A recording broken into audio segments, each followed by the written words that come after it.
बिस्मिल्लाहिर्रहमानिर्रहीम, अस्सलाम वालेकुम नाज़रीन। सुनो पॉडकास्ट में खुशामदीद। मैं हूँ यासिर रशीद। नाज़रीन, जंग इस वक्त थमी हुई है। ज़बानों के ऊपर भी किसी हद तक कुफ्ल लगे हुए हैं और आसमानों के ऊपर अगर देखें तो ड्रोन और मिज़ल्स की बरसात दिखाई नहीं दे रही।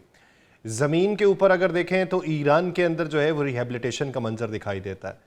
पानी के ऊपर अगर देखें तो वहाँ पे ब्लॉकेट तो मौजूद है, लेकिन टेंशन किस हद तक मौजूद है वो पसे पर्दा उसके मुहर्रिकात क्या हैं उसके ऊपर तवज्जो रखने की ज़रूरत है।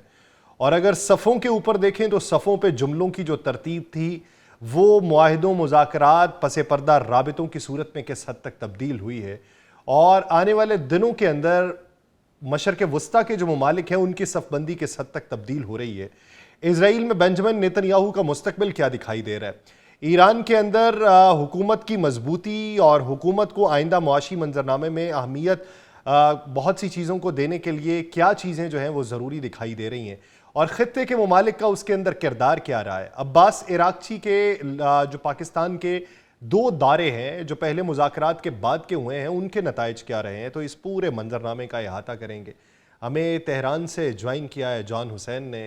इससे पहले भी जॉन के साथ हम जो है वो काफ़ी पॉडकास्ट कर चुके हैं और जॉन की जो राय है वो बहुत से लोगों के नज़दीक मुक़द्दम भी है और बहुत से लोगों के नज़दीक हालात हाज़रा और ज़मीनी हक़ाइक़ के बहुत मुताबिकत रखती हुई दिखाई देती है। जॉन, बहुत शुक्रिया आपके वक्त का। जॉन, मेरा सबसे पहला बहुत सवाल बहुत ये शुक्रिया।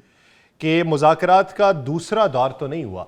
हम भी इस्लामाबाद में आके बैठे रहे कि चलें अगर अब्बास इराक्ची साहब आ रहे हैं तो हो सकता है कि उनकी आमद के बाद बड़ा वफ़द जो है वो इस्लामाबाद में आ जाए और उधर से जो है वो स्टीव विटकॉफ और जेरेड कुशनर जो आ रहे थे तो उनके पीछे जेडी वेंस आ जाए। लेकिन ये सकूत फिर एक तारी हो चुका। लेकिन एक दूसरा दौरा जो हमने कल देखा और उस दौरे के बाद भी अब्बास इराक्ची जो है वो रवाना हो गए रशिया और वहाँ पे उन्होंने जाके पहली मुलाकात जो है वो सरगई लावरोफ से की। तो क्या ईरान के अंदर इस पे क्या राय पाई जा रही है और क्या पेपर वर्क हो रहा है? बहुत बहुत शुक्रिया यासर, आपने मुझे बुलाया। देखिए, ये नाराजगियां ना हो, दिक्कत ना हो किसी को, इसीलिए अराक्ची साहब ने पहले से कह दिया था कि भाई हम अमेरिकन से मिलने नहीं जा रहे। मतलब उन्होंने एक नहीं कहा, फॉरेन मिनिस्ट्री ने बेसिकली कहा कि वो अमेरिकन से मिलने नहीं जा रहे। मैंने भी ये जिस ऑफिशियल से बात की कंफर्म किया, उन्होंने भी ये कहा कि कोई प्लान नहीं है अमेरिकन से मिलने का। और अगर ट्रंप ऐसा भेजने का प्लान दिखाता भी है तो भी, अगर वो आ भी जाते तो भी रुकेंगे नहीं, अराक्ची साहब उससे पहले ही निकल जाएंगे। तो ये सही। पहले से इनका प्लान था कि इनको मिलना मिलना किसी से नहीं है।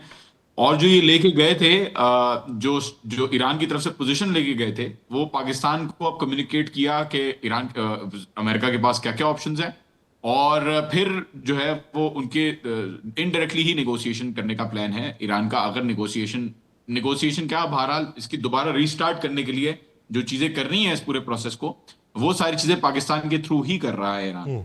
और आगे ओमान का जो दौरा था उसके अंदर स्ट्रेट ऑफ हॉर्मुज की लीगैलिटी डिस्कस करनी थी, फ्रेमवर्क डिस्कस करना था। और खलीजी ममालिक के साथ जो सिक्योरिटी कोऑर्डिनेशन है उसके हवाले से और फ्यूचर के हवाले से बात करनी थी। और एक आंसर ये भी है इसके अंदर, शायद मेरे ख्याल में, कि दूसरे फरीकैन को भी मिलाया जा रहा है किसी तरीके से इस आगे जो प्रोसेस हो सकता है उसके उसके साथ। रशिया के अंदर भी उनका जो विजिट रहा वो सिक्योरिटी के हवाले से, क्योंकि रशिया को बहुत सारे कंसर्न्स थे कि ये हमला, अमेरिका हमला कर सकता है और हमला करने की पोजीशन बना रहा है। और ईरान जाहिर है एक सिक्योरिटी पार्टनर है रशिया का, तो उस हवाले से बातचीत करने के लिए आई थिंक अराक्ची साहब वहां पे तो गए। जॉन, तो रशिया का जो दौरा है क्या हम उसे ये कह सकते हैं कि वहाँ से इंफॉर्मेशन लेने गए हैं या जो तहफ़्फ़ुज़ात और ख़दशात रशिया को जो थे वो पता करने गए हैं? क्योंकि कुछ अर्सा पहले, यानी ज़्यादा पुरानी बात नहीं है, 7-8 दिन पहले रशिया की तरफ से बाकायदा एक इंतबा ईरान को ये जारी किया गया था कि आपके लिए ये डेथ ट्रैप दिखाई देता है कि जिस हद तक इन्होंने मेरीन्स खत्ते के अंदर उतारे हैं और 2003 के बाद पहली बार 23 सालों में है कि इनके 3 जो कैरियर शिप्स हैं वो खत्ते के अंदर मौजूद हैं, जिसमें 2000 से ज़ायद जो जंगी तैयारे मौजूद हैं, जिसमें हज़ारों इनके सिपाही मौजूद हैं। क्या इस ज़मन के अंदर कोई बातचीत थी या फिर हम उसे कुली तौर पे यूरेनियम मुंतकिल करने, उसकी अफजूदगी की हद को कम करने या उस मंजरनामे में देखें? देखिए, यूरेनियम का तो ईरान ने कह दिया है कि यूरेनियम के बारे में ईरान इस वक्त बात नहीं करेगा। आगे जाके हो सकता है बात कर ले। इस वक्त फोकस जो है आई थिंक सारी चीजों के ऊपर है जो ब्लॉक की हुई है इस प्रोसेस को। और for example straight of Hormuz का जो इशू है, वो भी है, उसके आगे लीगली क्या होगा वो आगे डिस्कशन हो सकती है, लेकिन अमेरिका के साथ बहरहाल इस वक्त स्ट्रेट ऑफ हॉर्मोज के ऊपर के नेवल ब्लॉकेड वो किसी तरीके से हटाए, कुछ चीज़ों मेरे ख्याल में इस चीज़ के ऊपर बातचीत चल रही है। रशिया का यूरेनियम बिल्कुल हो सकता है, इट इज अ पॉसिबिलिटी कि रशिया की तरफ वो देखे एज अ यूरेनियम, मतलब उनको यूरेनियम देने के लिए, लेकिन मुझे नहीं लगता कि वो ऐसा करेंगे।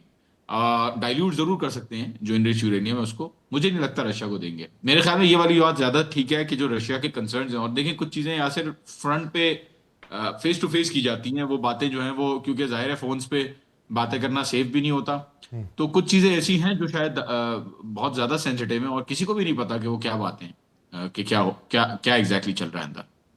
तो आप क्या समझते हैं कि रशिया के दौरे के बाद पॉलिसी लाइन ईरान की किस हद तक तब्दील हो सकती है या मोहतात हो सकती है? हो सकता है कि रशिया की कुछ कंसर्न्स हो वो ईरान वापस लेके जाएं, अराक्ची साहब, और ईरान जाके बताएं कि ये चीजें हुई हैं। हो सकता है उसके लिहाज से कोई पॉलिसी चेंज हो।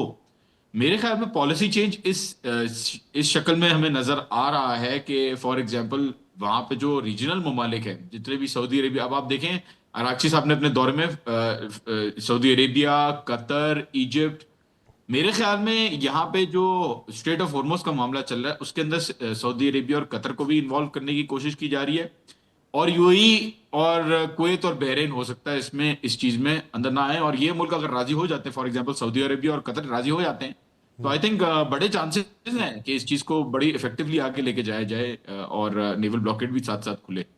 तो आई थिंक उस हवाले से पॉलिसी जो है वो डिस्कस हो रही होगी। आई डोंट नो एग्जैक्टली कि क्या इसमें आगे होगा, लेकिन नजर यही आता है कि जिस जिस तरीके से, जितनी स्पीड से अमेरिका अपने आप को चेंज करता है, उतनी स्पीड से ईरान चेंज नहीं करता। उनकी पॉलिसी जो है वो एक कंसिस्टेंट पॉलिसी अभी तक नजर आ रही है कि भाई 10 पॉइंट फ्रेमवर्क के ऊपर बात करेंगे, ये नहीं हो सकता, ये हो सकता है, क्लियरली डिफाइंड है सारी चीजें।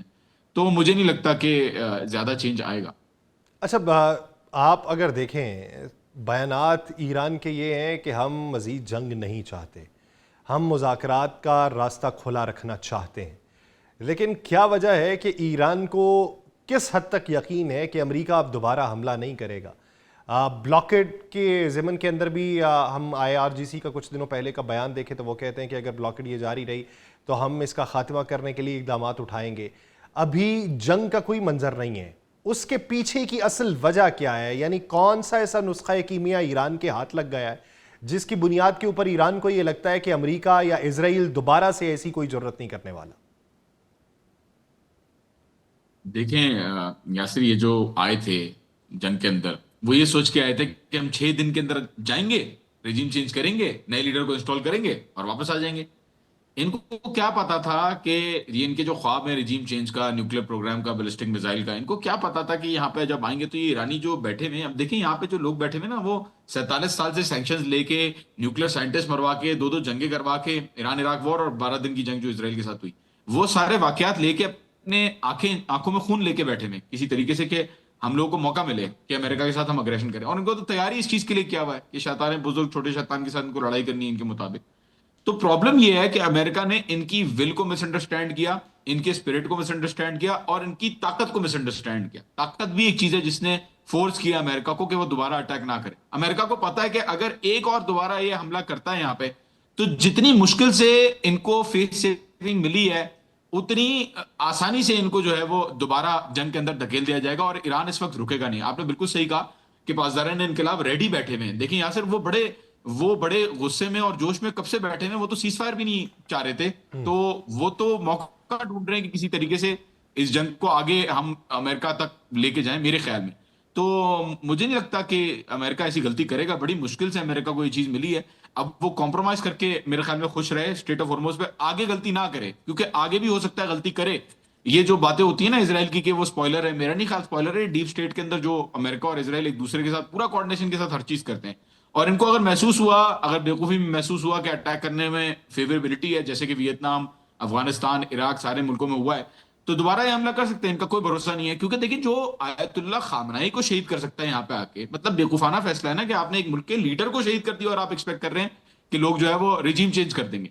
तो कुछ भी एक्सपेक्ट किया जा सकता है यूनाइटेड स्टेट से, लेकिन अकली एतबार से अगर देखें तो ये लड़ाई कभी भी नहीं करेगा मेरे ख्याल में, अच्छा, अनलेस इसको अपने आप को तबाह करना। ठीक है। अच्छा, ये बताइए, जैसे आपने कहा कि आईआरजीसी तो ये चाहती है कि ये दोबारा जंग शुरू करें और वो इसको जवाब दें, एक तासुर है, वो तासुर ये है कि जो सियासी तबका है, पार्लिमानी तबका है, मुआशी तबका है, उसका मानना ये है कि मुज़ाकरात जो हैं वो हो जाएं और इस ज़मन के अंदर गुफ्तगू शुनीद में कोई दरमियानी रास्ता निकाला जाए।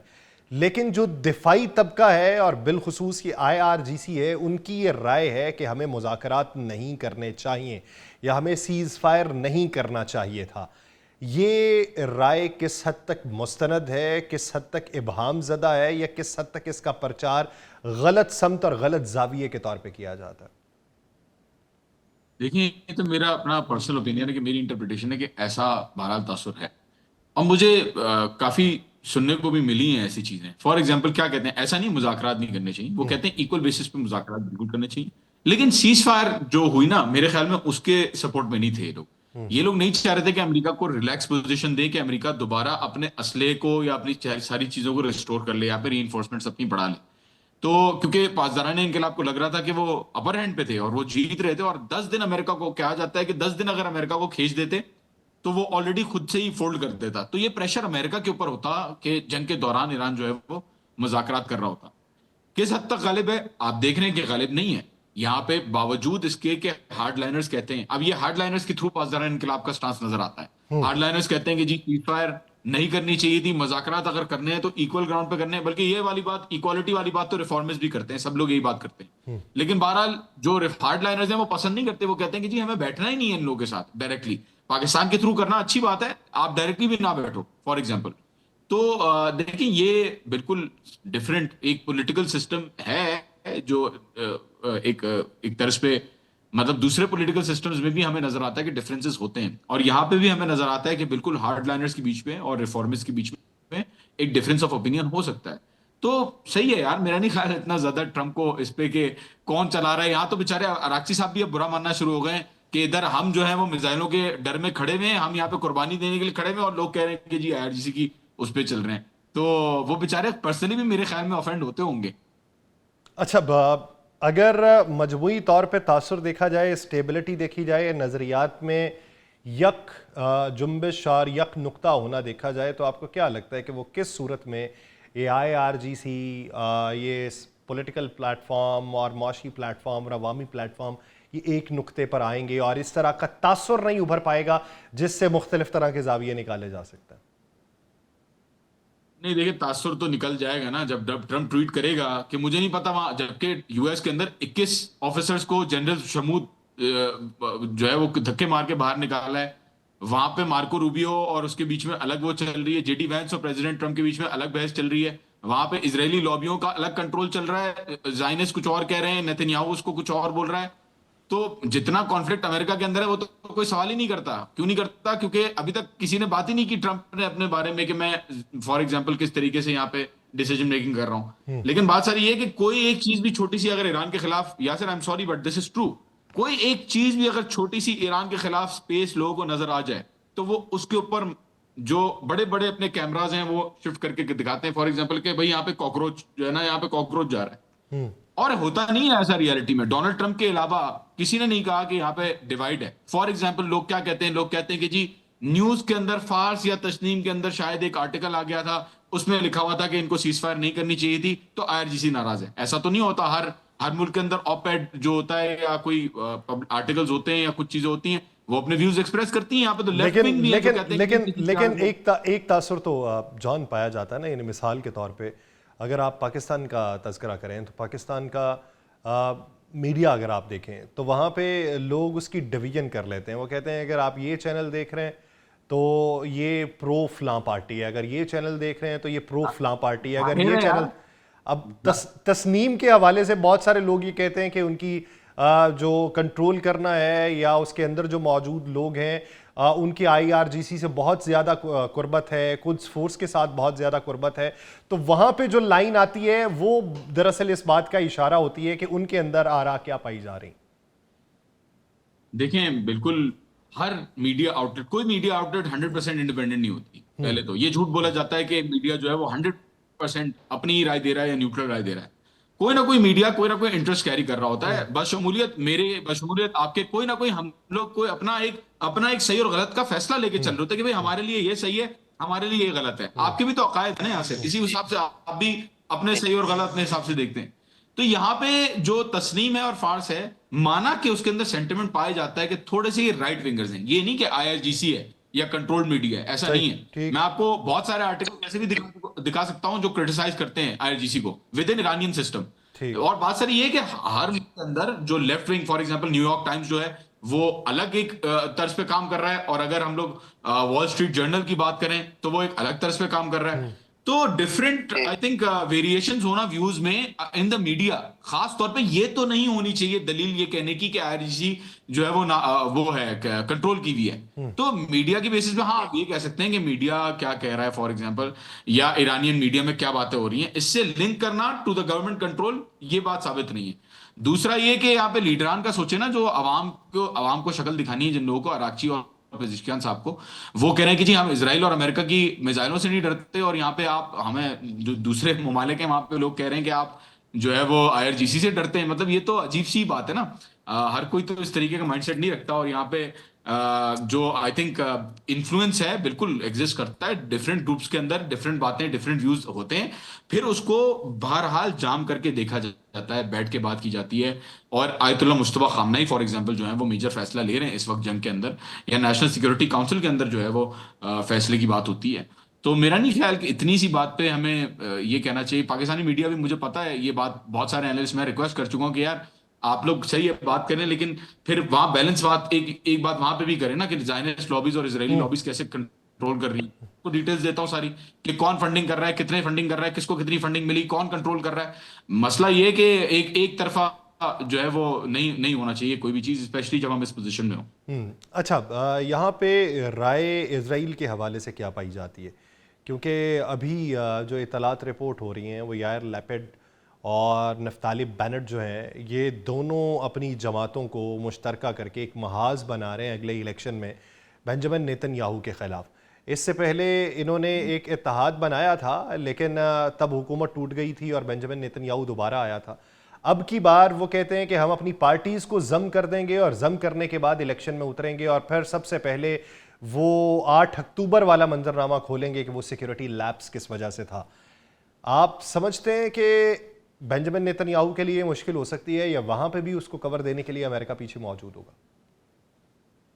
बहुत देखिए, बड़ा शुक्र आपने इस सवाल पूछा, शुक्रिया। मैं तो थक गया था ईरानियों के बारे में बात करते हुए। यहाँ पे इस वक्त इसराइल के अंदर एक अवामी राय जो है ना बहुत ज्यादा मुखालिफ हो रही है। इसराइल की एक तो कनेसेट जो है, जो इसका स्ट्रक्चर बना हुआ है, वो इस तरीके का स्ट्रक्चर है कि बहुत सारी पार्टीज को एक साथ मिलके कोalition बना के चलना होता है। अब ये जो मॉडल है इसके अंदर सक्सेसफुली नेतन्याहू ही क्यों इस मॉडल के अंदर आगे सक्सेसफुल रहा, क्योंकि जो दूसरी जितनी भी हार्ड राइट विंग जो फोर्सेस, जितनी भी इनकी जितनी भी पार्टीज थी और जितनी सेंट्रिस्ट पार्टीज थी, वो सारी नेतन्याहू के अंदर ये एबिलिटी थी कि उनको एक साथ जो है वो एक कॉन्फिडेंस उनका लेके आए। और इस वक्त जो आई थिंक बिल्कुल ही यार लैपिड या दूसरे जो बिल्कुल ही आई थिंक एक सेंट्रिस्ट, वो भी सेंट्रिस्ट शक्ल में ही आगे सामने आएंगे, अगर आएंगे तो आई थिंक इस पोजीशन में नहीं है वो कि हार्ड लाइनर जो जायनिस्ट हैं उनको वो अपने पास जो है वो लेके आ जाए कोalition में। बहरहाल अवाम के अंदर एक बहुत ज्यादा गुस्सा है इसराइल के अंदर, हमें नजर आ रहा है प्रोटेस्ट बहुत तेजी से, बहुत बड़े प्रोटेस्ट हो रहे हैं इस वक्त, और वहां पे एक बहुत बड़ा खदशा है कि अवाम जो है वो पलट जाएगी इन राइट फिंगर्स के खिलाफ। तो मेरे ख्याल में ये एक सोल्यूशन खुद से लेके आएंगे जो इजरायली लॉबीज हैं, और जो जायनिस्ट लॉबीज हैं वहां पे, वो खुद ही एक सोल्यूशन लेके आएंगी। वो ऐसा बंदा बिठाएंगी कि जो न्यूट्रल फेस रखेगा, और बाद में होता नहीं, मुझे ये नजर आ रहा है मेरा कि सारा मेरा मेरा सवाल ये कि ईरानी अवाम में राय क्या पाई जाती है? हुकूमत कोई भी आए, इसराइल का रवैया यही रहेगा, या बेंजामिन नेतन्याहू जाए तो इसराइल का रवैया कुछ तब्दील हो सकता है? यही बताने की कोशिश कर रहा हूं। देखें, कोई भी आगे ये लोग ही लेके आएंगे, जायनिस्ट ही लेके आएंगे, शक्ल पूरी डिफरेंट होके उसको सज धज के उसको आराम से उसका मेकअप करके उसको लेके आएंगे, लेकिन वो होगा तो जायनिस्ट ही, और उसका काम यही होगा कि वो जायनिस्ट पॉलिसीज के ऊपर चले। जायनिस्ट पॉलिसीज ये सोचती हैं कि इस वक्त क्या डिसीजन किस तरीके से हमें चेंज करना है। फॉर एग्जाम्पल, जो हिलरी क्लिंटन ने उसने इशारा दे दिया इस बात का कि ट्रंप और नेतन्याहू ये दो लोग हैं जिन्होंने ये मामला खराब किया है। पूरी दुनिया को पता है कि इनकी डीप स्टेट है, और इनकी लॉबीज है जो काम कर रही हैं, जो ये सारा मामला खराब कर रही हैं। तो आगे जाके मेरे ख्याल में ये मलबा भी ट्रंप और नेतन्याहू के ऊपर डाला जाएगा, जबकि ईरानी अवाम की राय भी यही है कि ये शक्ल चेंज करने से कुछ नहीं होता, काम जो है उनके हिसाब से हो रहा होगा at the end of the day. अच्छा, जैसे आपने पहले तज़किरा किया कि कौन सा मीडिया हाउस किसकी फंडिंग के ऊपर चलता है, हमने ये देखा कि ईरान का जो नैरेटिव था वो पूरी दुनिया में बाय किया गया कि हम निहत्ते थे, मुज़ाकरात की मेज़ पे बैठे थे, इन्होंने हम पे हमला किया, हमारी बच्चियों को शहीद किया गया, हमारे मासूम लीडर को मारा गया।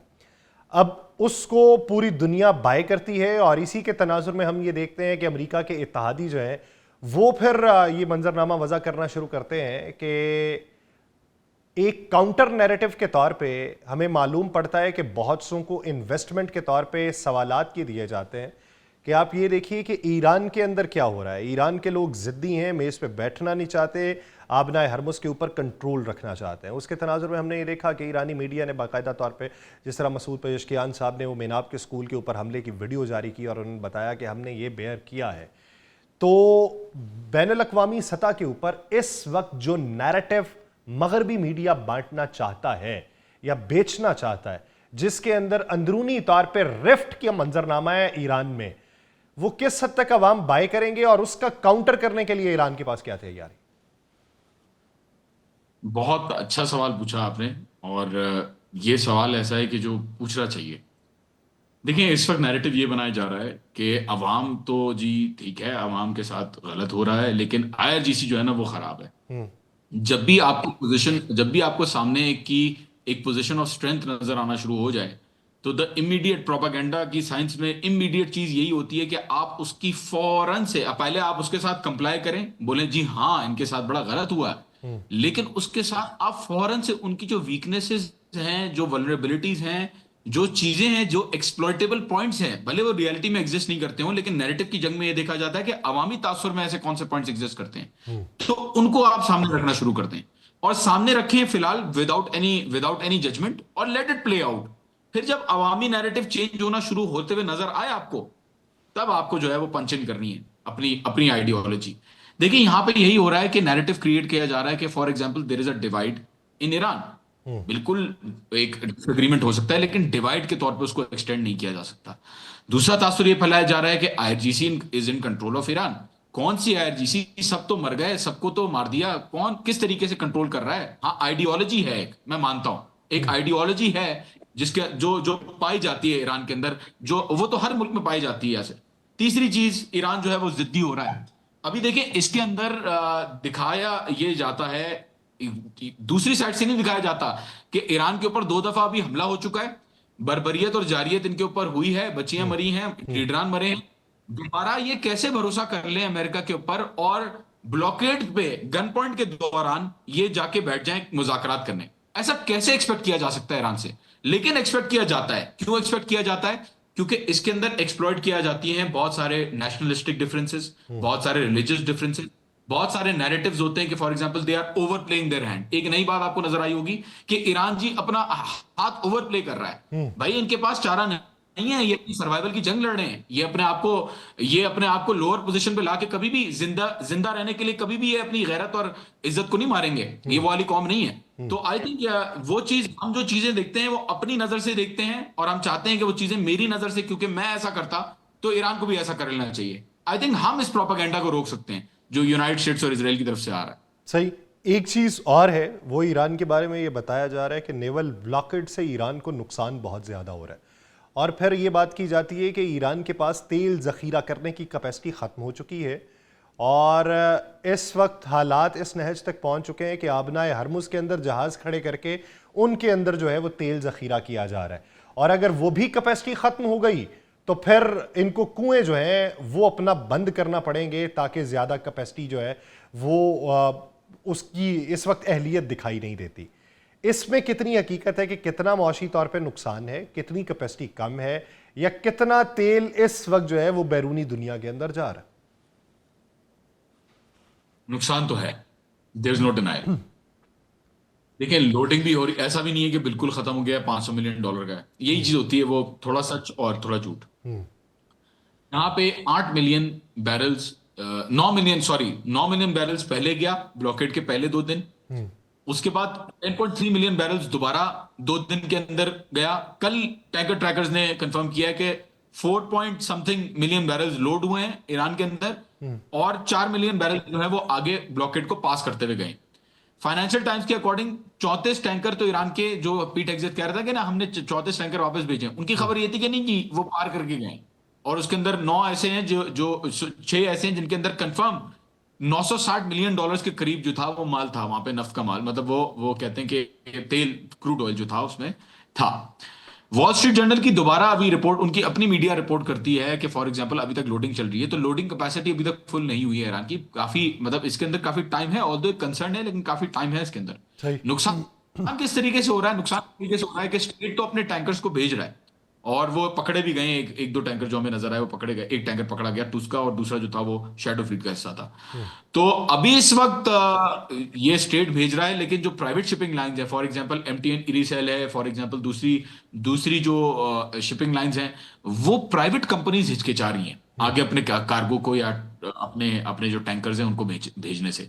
लेकिन उसके लिए भी ईरान के पास ऑल्टरनेटिव है कि ईरान या तो कैस्पियन सी के रास्ते से रशिया से ट्रेड कर सकता है, वो तुर्की से जो है वो चीजें मंगवा सकता है, जो भी चीजें मंगवानी है, या बेच सकता है जो भी चीजें बेचनी है, और पाकिस्तान के थ्रू भी बॉर्डर लेकिन अल्हम्दुलिल्लाह एक सवाल ये है कि कैस्पियन सी से तो उसके पास पहले ही ऑप्शन खुला है, तो वहाँ पर तो लैंडलॉक कंट्रीज जो हैं उनसे और रशिया तक की तजारत जो है वो तो पहले ही उसके हाथ में थी।